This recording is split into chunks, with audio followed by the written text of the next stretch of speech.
In the frozen mountains of Montana, a former Marine came seeking silence. But what he found hiding inside his abandoned cabin would change his life forever.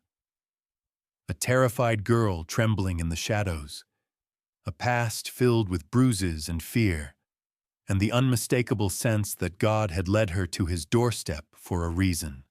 Now, with his loyal German shepherd guarding them both, Ethan must confront the darkness that followed her through the snow, a violent father driven by rage, and a night that could have ended in tragedy. But as the storm rises and danger closes in, he discovers something far greater than fear. The quiet miracles God sends when two broken lives cross at the perfect moment. If you believe God still protects the lost, don't scroll away. Hit subscribe, share, and comment Amen to spread this story of hope, faith, and redemption. May the Lord bless and protect everyone watching. Winter in northern Montana showed no mercy. In Flathead County, the mountains rose like jagged gray teeth against a heavy sky, their snow-covered slopes stretching endlessly into the distance. Winds swept down from the peaks with a sharp, biting chill, carrying flakes of snow that cut across the landscape like shards of ice. The pine trees stood half-frozen, their branches weighed down by layers of frost. Even the sun, when it bothered to appear, seemed pale and distant, offering little warmth to a world locked in midwinter. On a narrow, weather-beaten road that wound through these frozen hills, Ethan Walker drove his old pickup truck toward a place he hoped would offer silence.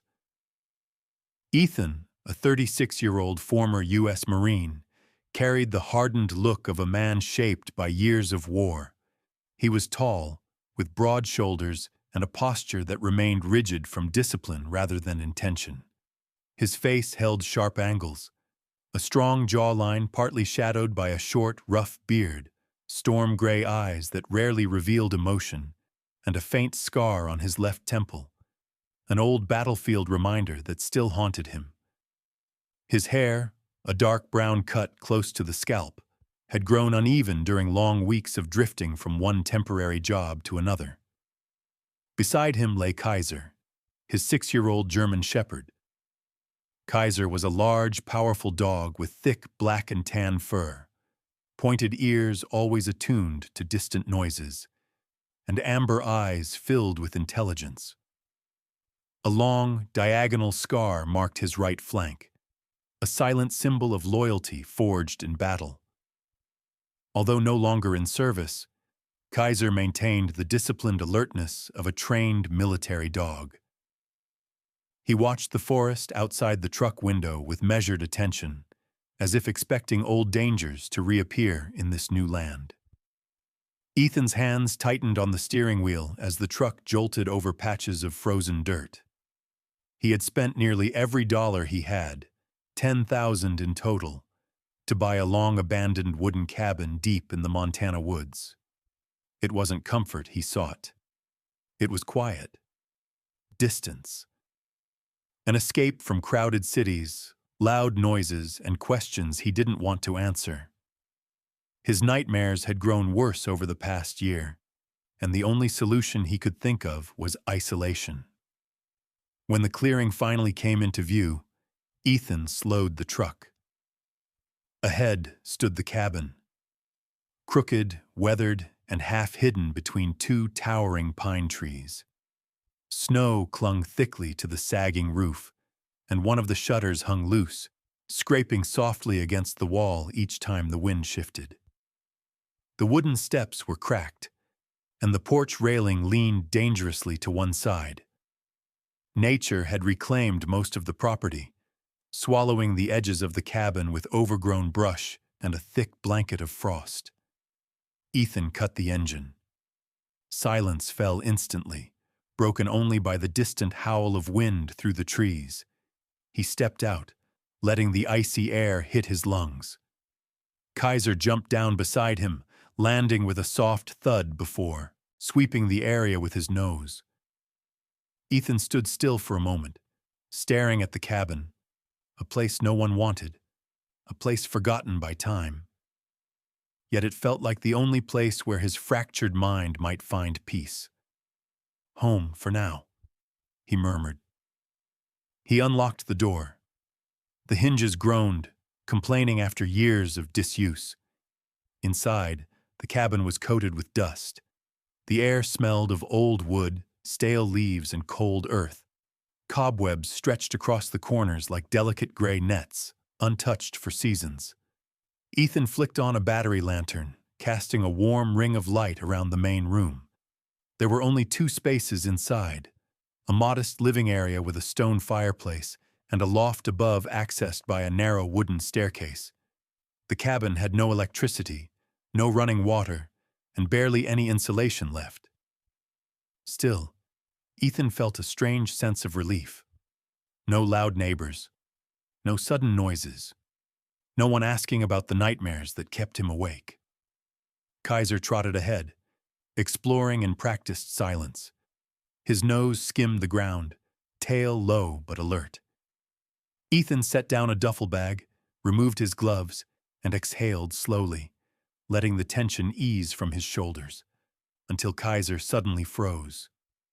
The dog's ears shot forward, his muscles tensed.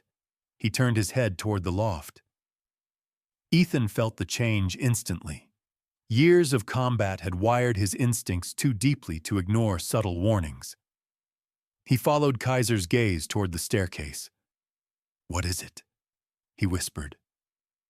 Kaiser didn't bark. He simply stood rigid, eyes fixed on the shadows above. Then Ethan heard it too, a faint thump, soft, quick, like a small footstep or something shifting its weight on old wooden boards. He straightened, every nerve sharpening.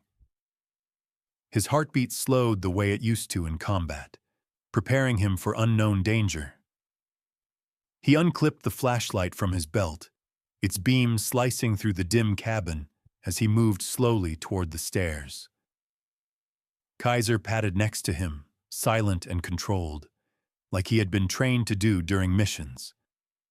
The first step creaked under Ethan's weight. The second creaked louder, but he kept climbing, aware of every sound, every shift of the air around him. When he reached the top, he swept the flashlight across the loft.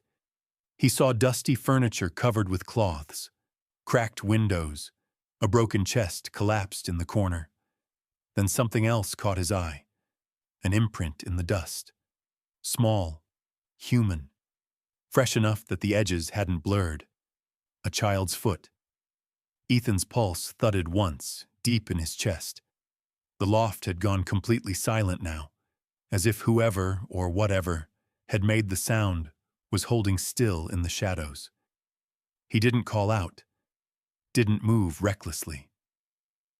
Instead, he stood perfectly still, listening to the cabin settle around him while Kaiser remained tense at his side. The cabin was supposed to be empty, but Ethan Walker, a man who had learned to recognize danger long before he could see it, knew immediately. He was not alone in this house. Morning arrived slowly over the Montana forest, but even when daylight touched the land, the cold did not soften. A pale gray light seeped through the clouds and filtered through the tall pines surrounding the cabin, casting long, faint shadows across the frozen ground. Inside the cabin, the air held the same harsh chill, slipping through the cracks in the wooden walls despite Ethan Walker's best attempts to warm the place. Kaiser moved with focused purpose across the floor, nose low, tail stiff, tracking the faint scent and small footprints left behind by whoever had hidden in the loft the night before. Ethan watched the dog circle twice before Kaiser stopped at the back door, turning his head and giving a short, urgent huff. It was the same signal he used during missions. He had found something. Ethan slipped on his jacket, opened the door, and stepped out into the biting air. Snow crunched under his boots as he followed Kaiser toward the old shed behind the cabin. The structure was small and worn down by years of Montana winters. Its roof sagged, and the door hung crookedly from rusted hinges. Yet the most telling sign was the way the door remained slightly ajar, as though someone had slipped inside in a hurry. Kaiser approached first, sniffing carefully, body tense but controlled. Ethan steadied his breath, pushed the door open, and raised his flashlight. The beam cut through the dimness, illuminating dust-filled air and piles of old tools. Then it caught the figure in the corner. A young girl, no older than 15 or 16, huddled against the wall. She flinched at the sudden light, shrinking back as though expecting a blow. Her thin frame trembled beneath layers of worn, dirt-stained clothing that were far too light for the brutal Montana winter. Her long chestnut hair was tangled and matted, falling across a pale, frightened face. Her hazel eyes, wide, alert, and filled with fear, darted between Ethan and Kaiser, as if searching for an escape that didn't exist. Her small hands, scraped and reddened from cold, clutched her knees tightly. A faint cut stretched across her forearm, dried blood marking where she had stumbled or fallen. She looked exhausted, frozen, and utterly alone. Ethan slowly raised both palms in a non-threatening gesture.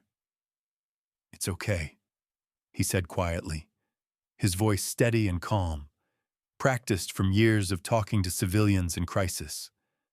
"I'm not here to hurt you." Kaiser, sensing her distress, lowered his stance. His tail relaxed, and his ears softened slightly, signals he had learned during training to show he was not a threat. The girl's gaze lingered on the dog for a hesitant moment. Ethan crouched down a comfortable distance away. "My name is Ethan," he said. "This is Kaiser. We live here." She said nothing. Her lips trembled, but her voice wouldn't come. He could see the fear tightening her shoulders and the deep exhaustion pulling at her expression. Whoever she was, she had gone a long time without safety. "You're freezing," Ethan continued, carefully removing his jacket and offering it to her. "Please take this." For a few seconds, she didn't move. The wind pushed through a crack in the shed's wall, making her flinch and curl in on herself. Only then did she reach for the jacket. Her fingers brushed his, ice cold, frail, and she pulled the fabric around her shaking body. Ethan extended a hand again, gently this time, not insisting but offering. The girl's breath hitched. Her eyes darted to Kaiser again, the dog remaining perfectly still. Slowly, she placed her small hand into Ethan's larger, calloused one. He helped her stand, noticing how unsteady she was on her feet. "Let's get you warm," he said quietly. They walked slowly across the snow toward the cabin. Kaiser stayed close to her side, watching her carefully, protective yet cautious. Inside, Ethan guided her toward the fireplace. He knelt to ignite the fire, feeding it dry wood until the flames grew bright and warm. The girl lowered herself near the heat, holding his jacket tightly. Ethan brought her a blanket, a bowl of canned soup, and crackers. She stared at the food for a moment before eating quickly, hesitant at first, then with the hunger of someone who had gone without for too long. When she finally looked up at him, her voice was barely more than a whisper. "My name is Lily." Ethan nodded gently, careful not to overwhelm her. "You're safe here, Lily," he said. "You don't have to talk yet. Just rest." But the way she clutched the blanket and looked toward the door told him everything he needed to know. Whatever she had run from, she feared it might still find her. The third morning after Lily's arrival dawned with a thin layer of frost settling across the cabin windows, blurring the outside world into pale shapes of white and gray. The fire from the night before had died down, leaving only warm embers, But the air inside was gentler now, softened by the presence of someone who had not been there before. Lily sat at the small wooden table wrapped in a thick blanket Ethan had given her, sipping slowly from a cup of warm tea. Her face, still pale, carried a faint flush of warmth for the first time.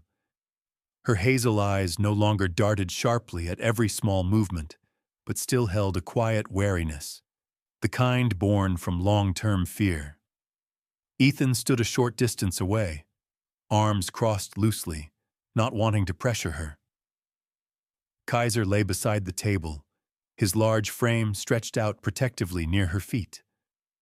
The dog occasionally lifted his head, observing Lily with calm amber eyes before resting again. Lily's hand would drift down now and then to brush his fur, the simple contact grounding her. Ethan had been waiting for this moment, for her to feel safe enough to speak. Over the last 2 days, she had spoken only a few words at a time, mostly acknowledging food, warmth, or small gestures of care. But the silence around her past had remained thick and unmoving. This morning, however, something in her posture had changed. She stared into the cup for a long moment before taking a breath that trembled at the edges. "I didn't just get lost," she finally said, her voice thin but steadying itself. "I ran." Ethan pulled out a chair but didn't sit immediately, giving her space. When she nodded faintly, he lowered himself into it, his movements slow so she wouldn't feel cornered. Lily gripped the cup tightly, the heat warming her cold fingers. She stared forward, eyes unfocused as she forced the words out. "My dad, he drinks. A lot. And when he does, everything gets worse." She hesitated. "He gets angry. He throws things. He yells. Sometimes he—" Her voice cracked. "He hits." Ethan's jaw tightened instinctively. He knew the type. Men whose anger came from selfishness, not trauma. Men who hurt the vulnerable because they could. Lily took another shaky breath. "My mom left 2 years ago. She said she'd come back once she figured things out. But she never did. After that, he got worse. Some days he didn't even remember I was there." Her fingers curled into the blanket around her shoulders. "And other days I wished he didn't." Ethan watched her carefully, noting the tiny winces, the way she flinched at certain memories. He recognized the signs. Survivors often battled the ghosts long after they escaped the moment. I waited for him to calm down, for things to change, but they never did. She swallowed hard. "The night I ran, he came home angry. I heard him yelling my name. I knew what would happen if I stayed." She paused, tears gathering but not falling. "So I left. I ran into the woods. I didn't know where I was going. I just ran until I couldn't feel my legs, until I couldn't stop shaking. I thought the snow would kill me before he ever found me." She lifted her eyes slightly to Ethan. "Then I saw your cabin." Silence settled between them. Outside, the wind brushed softly against the cabin walls, like the forest itself was listening. Ethan leaned forward, his voice low but firm. "You did the right thing, Lily. You protected yourself." She gave a broken nod but kept her arms wrapped tightly around herself. Now came the hard part, the part Ethan had been turning over in his mind since the day he found her. What to do next? He could call the sheriff's office. There were procedures for minors in danger. They'd take her into protective custody, assign a caseworker, and begin investigations. But the system wasn't always kind. He had seen children bounce between temporary homes, each move carving deeper fear into their hearts. He could call social services directly, but that meant she would be processed, interviewed, questioned, things someone as fragile as Lily might not be ready for. Or he could let her stay a few days longer until she was stable enough to decide. Ethan glanced at Kaiser. The German shepherd lifted his head, watching him with quiet intelligence. It was as if the dog, too, understood the weight of the decision. Ethan met Lily's gaze. "There are a few options," he said carefully. "I could call the sheriff. They can help. Or social services. They'd make sure you're safe." Fear shot through her eyes instantly, her shoulders shrinking. "Or," Ethan continued, softening his tone, "you can stay here for a little while. Just until you're warm, fed, and rested enough to think clearly. You don't have to decide anything right now." Lily stared at him, searching his expression for hidden intentions. She found none. Ethan had the hardened exterior of a Marine, broad, scarred, serious, but his voice remained steady and protective. He wasn't the type to say more than needed, but his sincerity was unmistakable. Kaiser nudged her leg gently with his nose, offering silent comfort. For the first time since he met her, Lily let out a breath that wasn't full of fear. I'd like to stay," she whispered. "Then you can," Ethan replied. And with those simple words, an unspoken bond settled between them.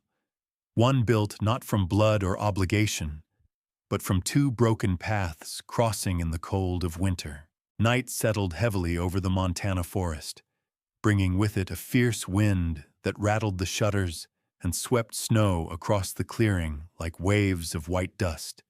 Ethan Walker had just finished securing the fire for the evening when Kaiser suddenly lifted his head from the floor, ears rigid, body tightening like a drawn bow. The dog stood, low growl rumbling in his chest. Ethan froze for a moment, then moved toward the window, his instincts sharpening like a blade. Outside, under the dim moonlight, a figure stumbled through the snow toward the cabin. Lily, who had been sitting near the fireplace wrapped in her blanket, snapped her gaze toward Ethan. Her face paled instantly, her breath catching. "It's him," she whispered shakily. "My dad." Ethan stepped closer to the window. The man approaching was tall and broad-shouldered, but unlike Ethan's disciplined strength, his movements were unsteady, fueled by anger and alcohol rather than purpose. His clothes, an old denim jacket and grease-stained jeans, were soaked with snow. His hair, dark blonde and unkempt, clung to his forehead.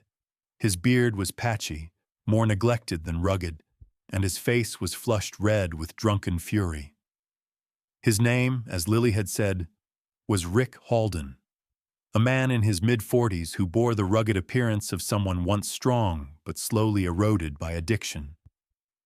Deep lines carved across his forehead hinted at years of stress and resentment, while his bloodshot blue eyes darted aimlessly, unfocused and wild. He was the kind of man who had allowed life to defeat him early, turning disappointment into anger and anger into violence. Rick stumbled toward the porch, shouting loud enough for the whole forest to hear. "Lily, you open this damn door right now!" His boots stomped heavily across the wooden steps. "You think you can hide from me? You think I won't find you?" The force of his pounding shook the door. Lily pressed herself against the wall, shaking violently. Kaiser moved immediately, positioning himself in front of her, hackles raised, teeth bared in a deep growl that vibrated through the floorboards. Ethan stepped between them and the door.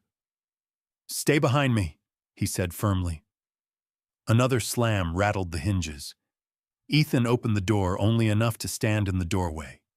The icy wind blasted into the cabin. Rick's gaze snapped to him. "Who the hell are you? Where's my daughter?" His words slurred, spit flying as he jabbed a finger toward Ethan's chest. Ethan kept his voice low and controlled. "You need to leave. Now." Rick barked a harsh laugh. "She's mine. She comes home with me." She's not going anywhere with you in this condition, Ethan replied, standing his ground. Rick's expression twisted into rage. Don't tell me what I can do. She's my daughter. You don't get a say. He shoved Ethan's shoulder, expecting him to falter, but Ethan didn't move. His training had built him into a wall, and Rick crashed against that wall a second later when he shoved again, harder, angrier, more desperate. Ethan stepped forward, blocking Rick from entering the cabin. You need to leave before this gets worse. But Rick was past listening. Fueled by alcohol and wounded pride, he swung wildly. His fist came in clumsy but fast, aimed straight at Ethan's jaw. Ethan caught his wrist mid-air, twisted it, and stepped to the side. A movement smooth and efficient, formed from years of Marine training. Rick stumbled, lost balance, and fell to one knee in the snow. Don't you touch me! Rick roared, scrambling up again, grabbing for Ethan's shirt. Ethan pivoted, locked the man's arm, and pinned it behind his back with just enough pressure to restrain him without causing serious harm. Kaiser barked at the doorway, a deep, commanding sound that made Rick flinch even as he struggled. Stop fighting, Ethan warned. This ends now. Rick kicked at the snow, growling curses, but he couldn't break free. With one hand, Ethan reached into his pocket and retrieved his phone. He dialed the local sheriff's office, keeping his voice steady as he reported an intoxicated individual attempting forced entry and endangerment of a minor. The moment Rick realized the police had been called, fear flickered across his face, but not fear for Lily, fear of consequences. He thrashed once more, but Ethan held him firm until the wail of approaching sirens echoed through the forest 10 minutes later. 2 deputies arrived, both bundled in thick winter gear. The older one, Deputy Mark Stevens, a tall man with a salt and pepper beard and calm gray eyes, took in the scene quickly. He had the collected demeanor of someone who had seen more than his fair share of domestic disputes in small Montana towns. His partner, a younger deputy named Kyle Baxter, thin, sharp-featured, and just a bit overeager, moved with quick, efficient motions as they restrained Rick, who continued swearing and stumbling. Lily watched from inside, her eyes wide, tears silently streaking her cheeks. Ethan stood beside her, a protective presence. Kaiser remained tense but quietly alert. As the deputies led Rick to the patrol car, Lily's breath shook with relief so fragile it nearly broke Ethan's chest to witness. For the first time since she arrived, she whispered, "Thank you." This night, heavy with fear, had changed everything. The days following Rick Halden's arrest brought a rare stillness to the cabin, as if the forest itself understood that danger had finally passed. Snow continued to fall in soft layers over the trees, muffling every sound, but inside the wooden walls, warmth slowly returned, not just from the fireplace, but from the fragile peace forming between Ethan and Lily. A social services representative had arrived the morning after the confrontation. Her name was Margaret Collins, a woman in her early 50s with a calm, professional demeanor shaped by decades of handling delicate cases. She was of average height, with silver-streaked brown hair pulled neatly into a bun, soft green eyes framed by faint crow's feet, and a wardrobe of muted wool coats that gave her an air of quiet authority. She carried herself with gentleness, but also with a firmness that suggested she had weathered difficult stories many times. Margaret had spoken to Lily in a private corner of the cabin, her voice steady, her posture angled in a way that made her appear smaller and less intimidating. Ethan watched from afar, giving Lily space. When the conversation ended, Margaret approached him with a reassuring smile. "She'll be placed under temporary protective supervision," Margaret explained. Given the circumstances and given that she feels safest here, you're approved to keep her with you until the formal review." It surprised Ethan how relieved he felt hearing those words. Kaiser nudged Lily's hand gently, as if sensing the same relief in her. Once Margaret left, the cabin became a place of quiet rebuilding. Ethan took it upon himself to fix the broken shutters, mend the roof's weakest spots, and reinforce the doors. The cabin had protected them, but now it deserved repair. Lily often followed him outside, bundled in coats and scarves, handing him nails or holding the ladder steady. Though she didn't talk much, she was beginning to smile more. Small smiles, but real ones. Inside, she helped sweep the floors, fold blankets, and tidy up the shelves that had collected years of dust. She moved through the cabin with a gentleness uncommon for someone her age, as if she feared disturbing the peace she had finally found. In the evenings, she cooked simple meals: soup, scrambled eggs, warm bread Ethan had brought from town. Her movements were careful but increasingly confident. One evening, as snow drifted lazily outside and Kaiser stretched in front of the fire, Lily watched Ethan repair a loose chair leg. Her voice broke the quiet. "Why did you help me?" she asked softly. Ethan didn't look up immediately. He tightened the screw, tested the chair, then set the tool down. "Because someone once helped me," he said simply. It was the most he had spoken about himself since she arrived. And though he didn't elaborate, Lily seemed to understand. She nodded gently, pulling the blanket tighter around her shoulders. The days continued like that, simple, steady, healing. Lily began to laugh occasionally, especially when Kaiser tried to steal socks from the laundry basket. She took to brushing the dog's thick fur each morning, and Kaiser, usually stoic, would stretch out with what could only be described as joy. Ethan watched all of this quietly. For years, he had lived like a shadow in his own life, haunted by memories, unsure where he belonged after the battlefield. But now, he found himself waking earlier, working harder, and listening for Lily's footsteps in the morning, as if they anchored him to something he didn't know he had missed. One morning, as winter finally began to loosen its grip and the snow melted into shimmering patches, Lily stood by the window watching sunlight reflect across the forest. "It feels warmer," she whispered. "It is," Ethan replied. "Winter's ending." She smiled faintly. "Feels like everything is."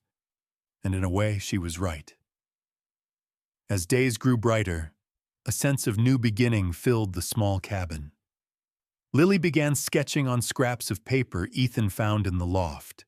Drawings of Kaiser, of the forest, of the cabin with warm smoke rising from the chimney.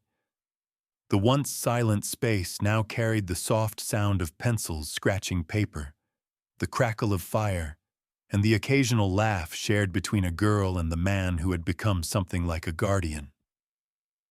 One evening, Lily set 3 bowls on the table and called them to dinner. Ethan sat across from her, Kaiser lying faithfully at her feet. For a moment, the cabin, once cold, abandoned, forgotten, felt like a home. The Marine who had once sought silence to escape his past now found purpose in protecting a life in need. And Lily, who had fled into the frozen night with nothing, now found warmth, safety, and the beginnings of hope. As snow melted outside and winter drew its last breath, something small and miraculous settled within the cabin walls. A family, unexpected, but real. In life, there are moments when we walk through seasons so cold and heavy that we believe we're completely alone. But sometimes, right in the middle of that winter, God places a small miracle in our path. Quiet, unexpected, and powerful enough to change everything. For Ethan and Lily, their meeting wasn't just chance. It wasn't just survival. It was the kind of gentle intervention that only God can arrange. A broken Marine searching for purpose, a frightened girl searching for safety, and a loyal dog whose heart never stopped protecting. 3 lives that would have remained lost until God brought them together under the same roof. God doesn't always speak through thunder or bright lights. Sometimes He speaks through the people He sends into our lives. People who remind us that we are still worthy of love, protection, and healing. Sometimes His miracles come in the form of a child who needs us. Sometimes they come in the form of a stranger who shows kindness. And sometimes they come in the form of a moment that redirects our entire future. If you're watching this, please remember, God sees you, God hears you, and God knows exactly what you need, even when you feel lost. You may not realize it yet, but your own miracle might already be on its way. If this story touched your heart, please share this video so more people can feel this warmth. Comment your thoughts or your favorite moment. It truly helps the channel grow. Subscribe for more healing stories filled with hope, kindness, and faith. And may God bless you and your family with peace, protection, and love today, tomorrow, and always. God bless you. Amen.